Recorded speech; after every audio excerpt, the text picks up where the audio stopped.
Welcome to the Great Detectives of Old Time Radio. From Boise, Idaho, this is your host, Adam Graham. If you have a comment, email it to me, box13 at greatdetectives.net. Follow us on Twitter at Radio Detectives, and become one of our friends on Facebook, facebook.com/Radio Detectives. As you're making your travel plans, remember to check out JohnnyDollarAir.com. JohnnyDollarAir.com is our Priceline affiliate link. So when you make your purchase through JohnnyDollarAir.com, part of your purchase price goes to support the Great Detectives of Old Time Radio at no additional cost to you. So remember, when making your travel plans, check JohnnyDollarAir.com first. Now it's time for today's episode of yours truly, Johnny Dollar. The original air date is December the 3rd, 1949, and the title is Bodyguard to Anne Connelly. This case looked refreshing at first. It took me to Milwaukee, the brewing capital of the USA. But it occurred to me later, for a guy who appreciates a good head on a glass of beer, I take lousy care of my own.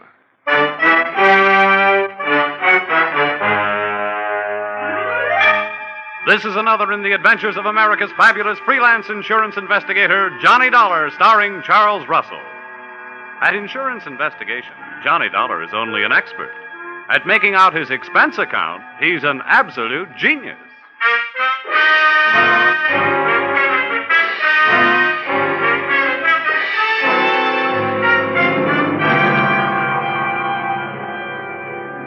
Expense account submitted by Special Investigator Johnny Dollar. To Home Office, Ambassador Life and Casualty Insurance Company, Hartford, Connecticut. Attention, Franklin Haley, General Manager. The following is an accounting of my expenditures during my assignment as bodyguard to your policyholder, Anne Connelly. Or it may have been love at first sight, but the last sight was down the barrel of a .45 automatic. Expense account, item 1, $2.95. One copy of The Case of the Playful Siamese, a novel of detection and suspense. It was a story about a private eye named Dexter Payne. But before I could learn whether poor Dexter was dead or alive at the end of Chapter 1, the phone rang, and there you were, Mr. Haley, telling me I had to leave for Milwaukee on the next plane. So I returned the book to the lending library, bought a copy of my own, and came to your office to find out what my assignment was all about.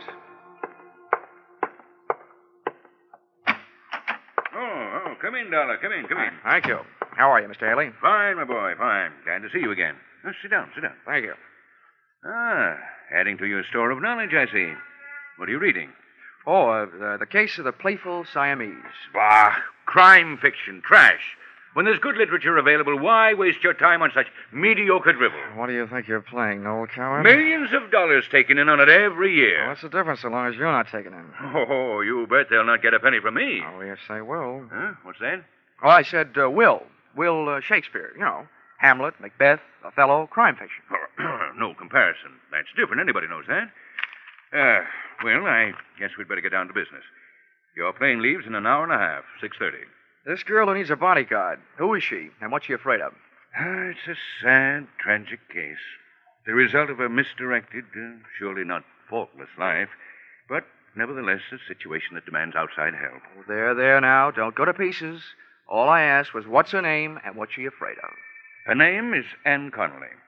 6 years ago, she had the misfortune to fall in love with a man named Neil Grafter, a man of violent passions, jealousy, and so on. He misrepresented himself to her. He plied her with luxuries. And then, practically on the eve of their wedding, he was arrested for grand theft. Uh-huh. Yeah, I think I can ad-lib the rest. While he was in prison, she didn't get tired of the luxuries he'd given her, but she did get tired of waiting for him. Well, he had lied to her, and 5 years is a long time. True. The point is, Grafter's coming out on parole today, and Miss Connelly is terrified at the prospects of her first meeting with him. His violence, you know. Mm-hmm. He once threatened to kill her if she so much as looked at another man. We want you with her when Grafter arrives. Well, why me? Aren't there bodyguards for hire in Milwaukee? Well, we hold a large paid-up policy on her life, and we want her protected. Besides, she's practically penniless. She couldn't even afford to hire a private detective. You know, it's a tragic case. And then, on the other hand, possibly all her fears are imaginary. perhaps nothing will happen at all. Look, Mr. Haley, you can count on one thing. If I'm mixed up in it, something will happen. Expense account, item 2, $55.10, airfare, Hartford to Milwaukee. I switched on my reading light, settled back in my reclining seat, and once more buried my nose in the case of the Playful Siamese. I should have buried the book. It turned out that Dexter Payne had lived through Chapter 1, and he really started to live in Chapters 2 and 3. A beautiful blonde in a slinky negligee had just made herself comfortable on Dexter's lap, and guess what happened? A fuse on the plane blew, my reading light went out, and I spent the rest of the flight in a dark cabin in a black mood.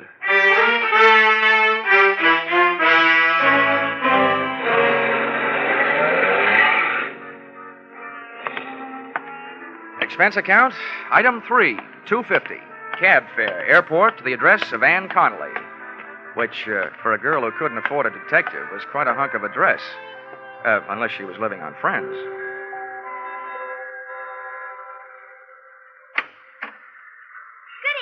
Good evening. In case you are looking for Miss Connelly, she is not here. In fact, she has went out for the entire evening. Oh? Well, I think she's expecting me. At least she sent for me. She sent for you? Yeah, I'm Johnny Dollar from the insurance company. Oh, how dense of me. She did mention in passing that a detective would show up. Step inside, please. Thanks. Just hang up your coat and things. All right. She wishes you to remain until she comes home, which could be any time after the joints close up. Yeah, sure. And, in the meantime, I have been instructed to see that you are comfortable. So, what would you care for, a straight slug or a highball? Well, a highball would be fine. Step this way, please. Yeah. Oh, the floor's waxed, so watch that throw rug if you don't wish to land on your ear. Okay, thanks. Hey, it's a nice place. Do you own it? Most decidedly not. To me, it is a sweatshop. I am Cora. I am Miss Connelly's personal maid. Personal maid? I agree that I do not look the type. I only accepted the position because I was on my uppers. My regular racket is specialty dancing. Please be seated. Thanks. Cora, if I may call you Cora? Oh, please do. Cora, as I understand it, Miss Connelly needed a bodyguard, but she couldn't afford to hire one. So she asked the insurance company that holds a policy on her life to supply one. Well, that's me. And now I find out she lives in a house on the right side of the tracks and has a personal maid. I'm confused. Listen, Mr. Dollar. It is my opinion that preventive measures should start at home, if you know what I mean. No, I don't. In other words, she needs a bodyguard like I need a foster mother. What do you mean by that? From what I have saw, she has more men hanging around to protect her than Princess Margaret. You know, if they were divided into a line in a backfield, they could walk over Notre Dame. Especially a handsome specimen named Ray Merrick, whom she is dating tonight. Well, what about this guy who's coming out on parole? Pardon me? Neil Grafter. While he was cooling his heels in prison, she was cooling her love for him. And she's afraid of what will happen when she tells him. This is news to me. Of course, I have been in Miss Connelly's employ only a few days, but I have not heard mentioned any kind of a grifter or a stir bum in her past. Now, as regards to your highball, would you care for scotch, bourbon, brandy, soda, or plain water? Make it scotch, soda, and no ice. Hey, Cora, if you don't mind a compliment, that outfit you're wearing, naked sandals, a quilted skirt, and that sweater, make you look less like a personal maid and more like a personal friend of Errol Flynn's. I should live so long, but I thank you for your appreciation. It's part of my condition here that I am allowed access to Miss Connelly's wardrobe. Except for, here, we're the same size. Here's your scotch end. Thanks. And, if there's anything else that would add to your comfort while you wait, name it. All I need now is an easy chair and a lamp. I'll get back to the case of the Playful Siamese. Pardon me?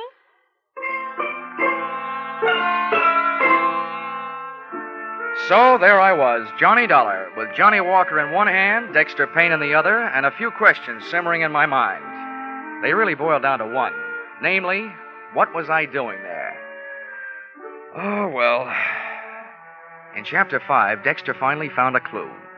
Yeah, I wish things would work out as easily for me sometime. I was just turning to Chapter 6 And guess what happened? Ann Connelly came home. Come on in, darling. Have a nightcap before you go home. I'm in. The first thing I noticed about Miss Connelly, after the size of her escort, was that there was more similarity between her and Cora than just body measurements. Their hair was the same shade of brown, and at first glance, at least, even their features were the same. Then she saw me. Oh, you startled me. But you must be Mr. Dollar from the insurance company. Check. This is Mr. Merrick, my lawyer, and my friend, Mr. Dollar. How are you? How do you do? I hope you've been comfortable. Thanks, I have. Too comfortable. Usually when I'm sent to guard a body, the body is there to guard, not out on the town until 2:30 in the morning. Well, of all the... Now, wait a minute, honey. We thought it was a smart move, Dollar, to get Ann out of the house and keep her out of it until you got here. Oh, all right, Mr. Merrick. While you're in the mood to answer questions, maybe you'll tell me why, with a layout like this and a personal maid, did Miss Connelly turn herself into a charity case? Why didn't she hire a local muscle man? That is none of your business, and if you don't like your work, go back to Hartford now. Go back tonight. Go. Ann, darling, hold your My temper. Now, you'll have to inconsequential forgive Miss tin Connelly, star. Dollar. Her nerves are on edge. You can understand that. Dollar, the fact is that she couldn't afford to hire protection. A, because her funds are low at the moment. B, because there's no telling how long she'll need protection. There's no way of knowing when Grafter will show up. Does that answer your question? I had planned a winter in Bermuda. I hope Grafter makes up his mind before the thaw sets in. I only hope you're as sure of yourself as you sound, Mr. Dollar. I try to be. Well, I think I'll skip that drink, Ann, now that you're in safe hands. I think I'll go home, get some sleep. Of course, Ray, if you think it's all right. I'll see you tomorrow. Yes, I'll call you in the morning. Dollar. Yeah? If there's trouble tonight, Ann has my phone number. Oh, thanks very much. But I'd rather have a baseball bat.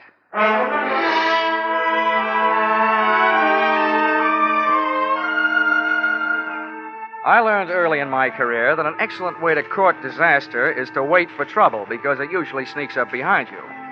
But it was too late then to go looking for it, so I made the rounds of the house, checking the locks on doors and windows. Then I turned off the lights and hunched myself up on a couch that would have tested the stoicism of a bed of nails type Indian faker and tried to stay awake. I wondered about Dexter Payne. I wondered if the playful Siamese was a cat or somebody from Siam. And I just about made up my mind to duck into the closet with my trusty Ronson and read until the fluid ran out. And guess what happened? A door closed quietly, and a white-robed figure floated toward me. Dollar. Pardon the intrusion of your privacy, but there are certain things I'd like to hash over with you in secret. Oh, wait till I see if I can straighten my back, Cora, and I'll make room for you on the couch. Many thanks. All right. I hope you don't mind my state of attire, but I didn't bother with the robe in case the noise of the closet door might waken Miss Connelly. That double-talking nail. Oh, here, I'll put my jacket on your shoulders. Thanks, but I can only stay a minute. Listen, Johnny. You may think me meddlesome, since it's none of my affair, but I couldn't help but overhear. And them two were feeding you a line of downright untruths earlier in the PM. Well, this is the best news I've had since I got here. Give me more. It was in regard to Miss Connelly's financial standing. I happen to know that dame is as solvent as the state of Wisconsin. Well, on that I haven't read up. She's fat, and I'm not casting aspersions on my own figure. Oh, please don't. How'd you find this out, Cora? It is not that I make a habit of putting my nose where it does not belong. But when I see a book lying open, I can't keep my eyes away. Yeah, I know just how you feel. Well, in this case, it happened to be her bank book. And with that balance, she could afford J. Edgar Hoover. Yeah. Why are you telling me all this? Have you got something against her? Mr. Dollar, if you are casting aspersions upon my honesty... It's only a faint suspicion, but you could be trying to talk me into leaving the case and leaving Miss Connelly unprotected. Well, I am thoroughly disappointed. A fine lot of thanks after I braved possible pneumonia. Oh, Cora. It so happens that I told you because I am a strong believer that it is decidedly crummy for anyone to take advantage of their fellow man. Now, look, Cora. But from now on, you can take a flying leap. Cora. If you were dying of thirst, I would... What's that?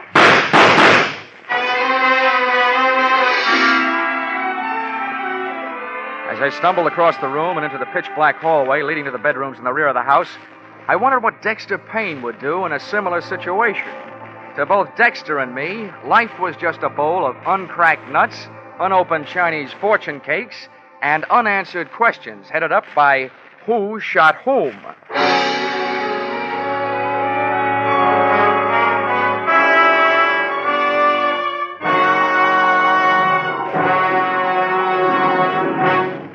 In just a moment, we will return to the second act of Johnny Dollar. But first, The Case of the Paper Stars, a thrilling true story from the police file, starts a 3-week serialization on CBS's Gangbusters tonight. Don't miss the first episode of this story of police on the trail of a gang that terrorized 3 states. Also on CBS tonight, you'll hear the latest adventures of that famous private eye, Philip Marlowe. The Adventures of Philip Marlowe and Gangbusters are regular Saturday night features on most of these same CBS stations. Tune in this fall for the shows that you love best of all. Listen carefully, here's the address. It's CBS. Now, with our star, Charles Russell, we return to the second act of Yours Truly, Johnny Dollar.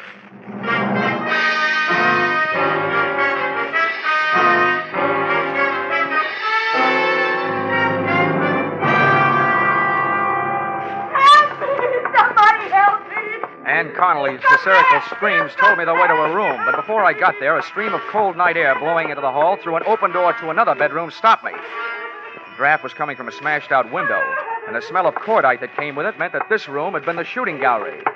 The corner of my eye picked up the corner of a white garage just as a king-size shadow of a man crossed it, and I went out after him. I made the garage in a dozen heartbeats. Believe me, the way my heart was going, that was record time. And as I skidded around the corner, an arm about the size of a fire hose came out of the darkness, crooked around my neck, and pulled. Face that loomed up above, and in front of mine was ugly, bearded, and wild-eyed. So, you're working against me, too. Let go. What's the matter with you? Yeah, sure. I'll let go. Oh, you must be Neil Grafter. I didn't kill her, did I? Because she wasn't in her bed. Oh, where was she? With you? No, she wasn't with me. What's the matter with you, anyway? So she went sour on you. Happens every day. They even write songs like Don't Cry Joe about it. Look, you spent enough time in prison to learn not to like it. Why set yourself up to go back for the rest of your life? You were smart enough to get out on parole. Why don't you get smart enough to pull yourself together? Prison? I don't remember any prison. I forget things sometimes. Oh, but I could ask the doctor. No, not anymore. Who are you? Another one of her men? Look, Neil, why don't we go someplace where it's more comfortable than this, huh? What? Someplace nice and warm, and we'll talk. Oh, no. No. Everybody tries to play tricks on me. Nice and warm, with bars on the windows, and people making noise all over the place. Well, you're not going to stop me. Nobody is. Why don't you let me help you then? Come on. That's what the doctor kept saying. You're a doctor. Well, I don't need any help. I can do it myself. Now, calm down, Grafter. With my own hands. Here, I'll show you, doctor.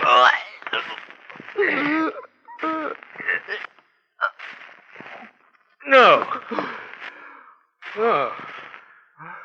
Oh, why should I kill you? Don't help me. Just stay away from me.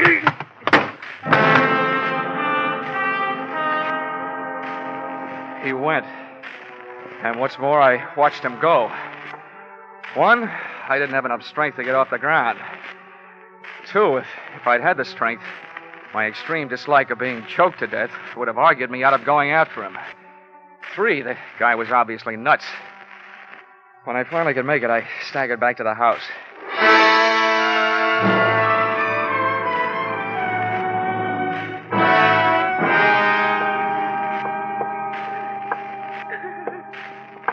You can turn on the lights, Miss Connelly. He's gone. No, wait a minute. On second thought, maybe we'd better make sure all the shades are down. He might come back.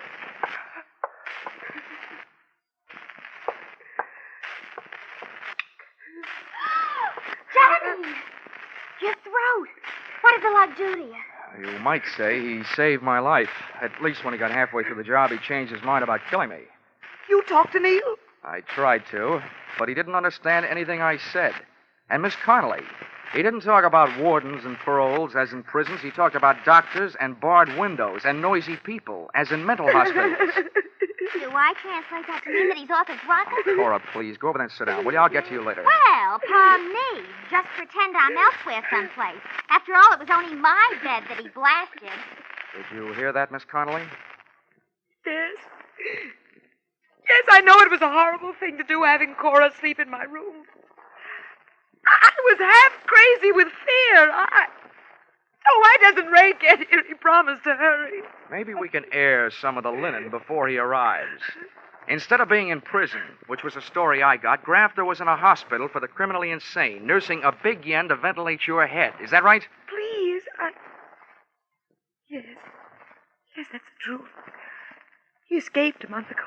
A month ago? Yes. The doctors notified the police here that I was in danger, and they supplied a 24-hour guard for the house.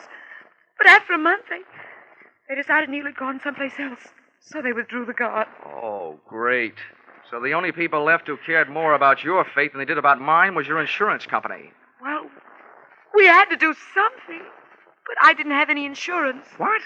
So Ray bought a policy for me, and then we contacted the company. Aha. Legal blackmail, huh? Which brings to mind a meaty little question. Did you lie to the general manager, Franklin Haley, about where and what Grafter really was? Or did that misplaced con man hoodwink me into this mess? We told him the truth. I swear we did. Okay. I hope he lives through my expense account, because that little trick is going to cost him.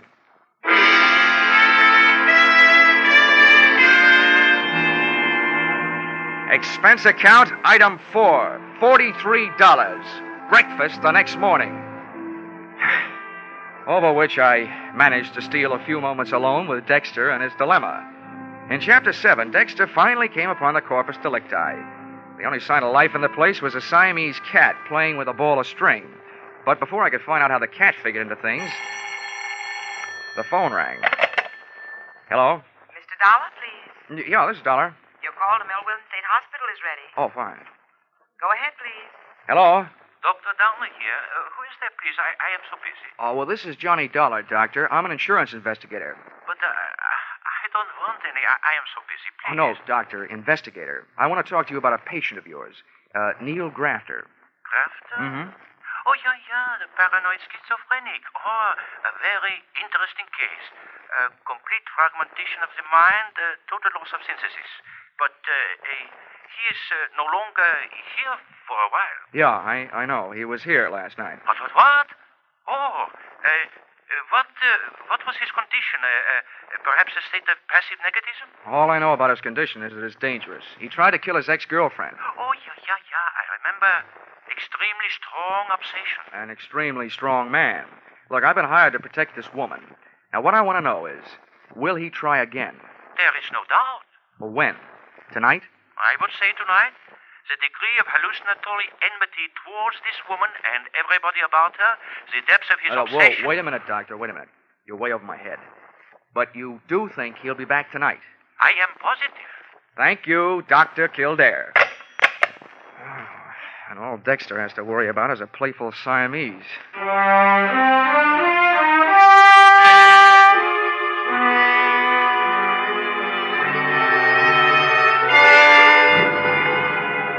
Waiting for a paranoid killer can be depressing all by itself. But to make it more so, in Milwaukee, the sun went into hiding behind a layer of dark gray clouds about 4 p.m., and it started to snow. It had the mood of Wuthering Heights, with icicles. At 5:30, daylight shut down, the night shift took over. And at 8, after a dinner that nobody dined on, I didn't brush my teeth, I lied in them. And what kind of protective measures do you propose to make tonight, Dollar? Oh, none. As far as I'm concerned, this is a night off. Dr. Downer out at the hospital, who knows Grafter better than anyone else, says he won't be back tonight. Oh, I wish we could be sure of that. Yeah, so do I. How can he make such a positive statement? Probably because he's spent his life with people like Grafter. No, I tell you, there's nothing to worry about. Miss Connelly, I want you and Ray to go out, just like you did last night. Cora and I will stay here. All right, if you think it's the thing to do. But I'm worried about Cora after what happened to her bed last night. How can we protect her? It's a little late to worry about that after you set her up. But forget it. Just to make it safe, she won't be in that room. I will.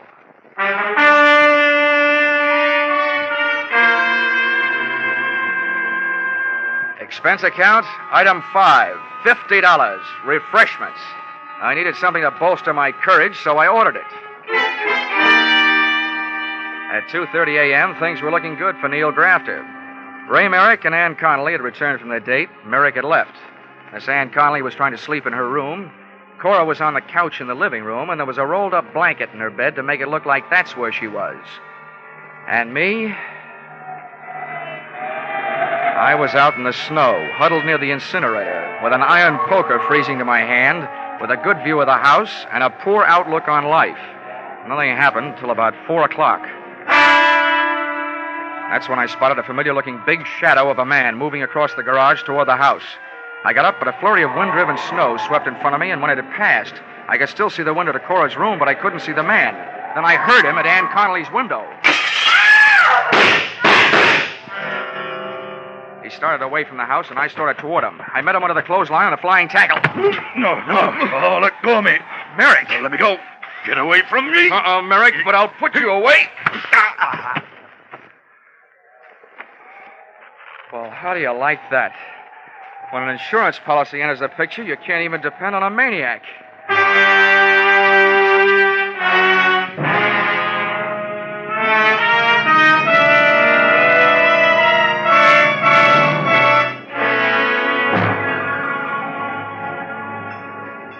Well, just one more then, to pacify my nerves. They're jumping. Now, take it easy, Cora. This is a fine time to start falling to pieces. Oh, why doesn't the doctor get here? Now, don't worry. He's coming. I've called for an ambulance. If Miss Connelly kicks off, I will hold him personally responsible. Now, look, Cora, I appreciate your feeling toward your fellow man, but Miss Connelly made a pigeon out of you.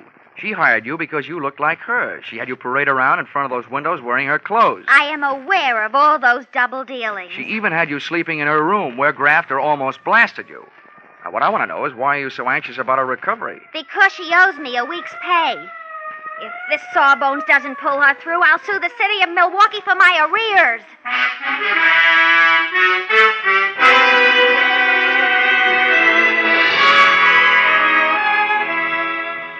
Expense account, item 6, $150 for services rendered while I was on the giving end of a blood transfusion, which Ann Connelly needed before she could be moved.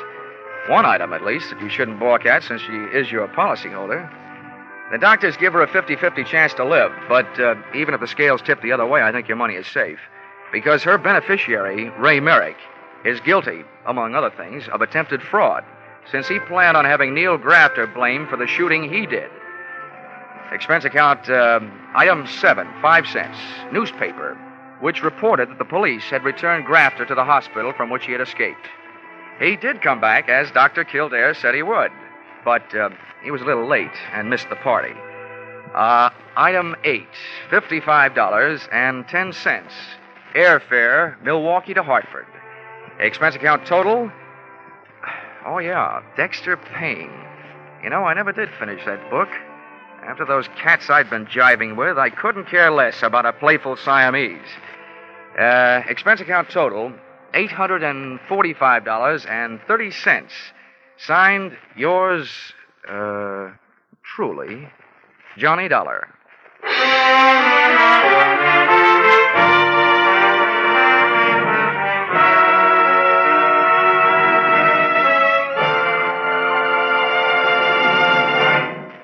Yours truly, Johnny Dollar, is produced and directed by Gordon T. Hughes and stars Charles Russell. Script by Paul Dudley and Gil Dowd. Featured in the cast were Betty Lou Gerson, Sandra Gould, Bill Johnstone, John Daner, Bill Conrad. The special music is written and conducted by Leith Stevens. Your announcer is Bob Stevenson. Be sure to be with us at the same time next week when another unusual expense account is handed in by... Yours truly, Johnny Dollar. A whale of a Christmas present for a few moments brain scratching. Could be there's $54,000 in the Sing It Again jackpot now, 25,000 of it in cold hard cash and the rest in wonderful prizes. By just listening in to Sing It Again Tonight, you get a fine pre-Christmas present. Lots of amusing riddles, plenty of good music. And maybe you'll get that $54,000 call from Danny Seymour. Sing It Again is heard for a full hour every Saturday night on most of these same CBS stations. Stay tuned now for the Vaughn Monroe Caravan, which follows immediately over most of these same stations. This is CBS, where yours truly, Johnny Dollar, meets adventure every Saturday night, the Columbia Broadcasting System.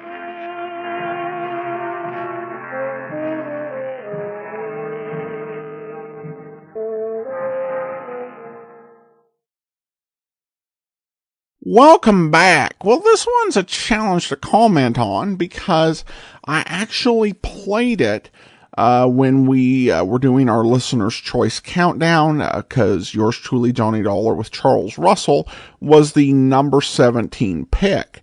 But that's been more than 6 months ago. I do know that what really stood out to me then, it stands out to me now, and that is the whole thing with Johnny getting really aggressive with his expense account, which is hilarious, after he learns that he was deceived by the agent who sent him out there. But I think it does highlight a bit of a difference with this series and later series of Johnny Dollar. I think in this series, the men with the insurance company during the Russell era really do tend to fall into a couple of categories, more or less. They tend to be either really self-important stuffed shirts, or they tend to be a bit incompetent. And this is something that is played off for comedy.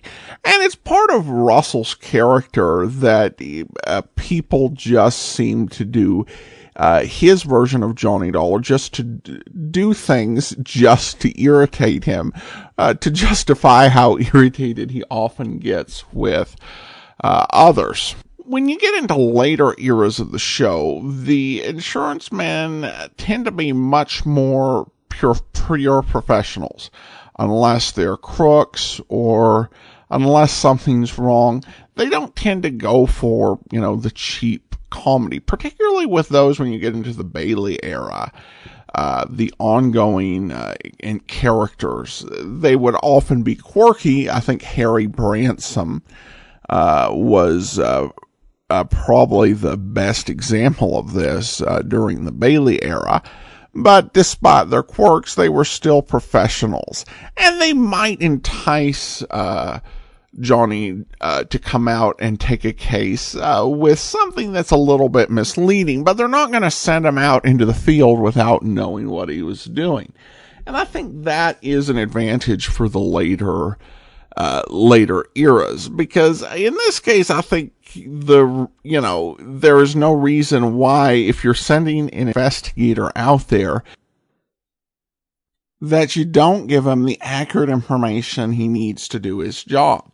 To do otherwise is really just foolish, and if you're going to do that, there's not even really any point in sending him out.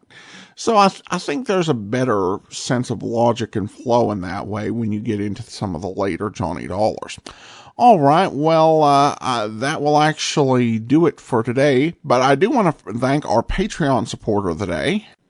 Thank you to Renee. Renee has been supporting the show at the rookie level of $2 or more per month. She's been one of our Patreon supporters since November 2015. Thanks so much for the support, Renee. And join us back here tomorrow for Dragnet. Next Friday, another episode of yours truly, Johnny Dollar. In the meantime, send your comments to box13@greatdetectives.net. Follow us on Twitter at Radio Detectives and become one of our friends on Facebook, facebook.com/Radio Detectives. From Boise, Idaho, this is your host, Adam Graham, signing off.